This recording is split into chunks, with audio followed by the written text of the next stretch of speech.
And the fact is, no nation or group of nations is in any position to be able to secure Greenland other than the United States.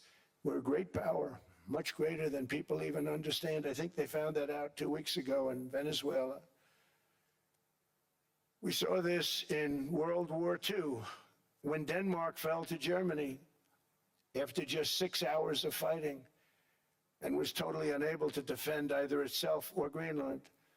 So the United States was then compelled, we did it, we felt an obligation to do it, to send our own forces to hold the Greenland territory, and hold it we did at great cost and expense.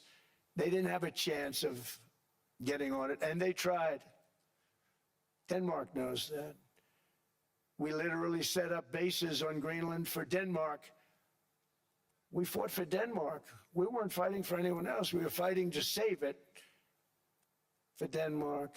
Big, beautiful piece of ice. It's hard to call it land. It's a big piece of ice. But we saved Greenland and successfully prevented our enemies from gaining a foothold in our hemisphere. So we did it for ourselves also. And then after the war, which we won it big. Without us, right now you'd all be speaking German and a little Japanese, perhaps.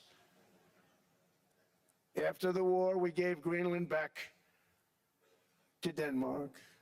How stupid were we to do that? But we did it. But we gave it back. But how ungrateful are they now?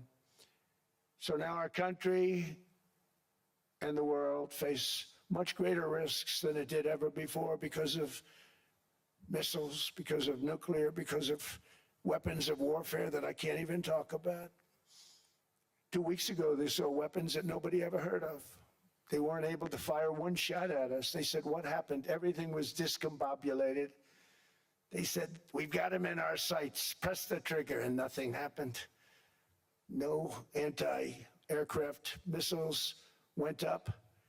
There was one that went up about 30 feet and crashed down right next to the people that sent it. They said, what the hell is going on?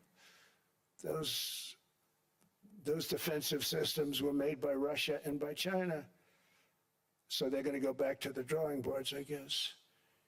Greenland is a vast, almost entirely uninhabited and undeveloped territory. It's sitting undefended in a key strategic location between the United States, Russia, and China. That's exactly where it is, right smack in the middle.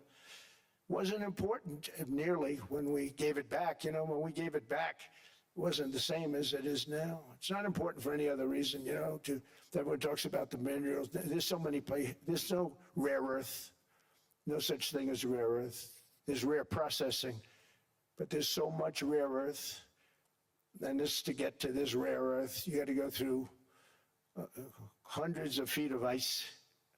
That's not the reason we need it. We need it for strategic national security and international security. This enormous unsecured island is actually part of North America, on the northern frontier of the Western Hemisphere. That's our territory. It is therefore a core national security interest of the United States of America. And in fact, it's been our policy for hundreds of years to prevent outside threats from entering our hemisphere, and we've done it very successfully. We've never been stronger than we are now. That's why American presidents have sought to purchase Greenland for nearly 2 centuries. You know, for 2 centuries they've been trying to do it. They should have kept it after World War II, but they had a different president. That's all right. People think differently. Much more necessary now than it was at that time, however.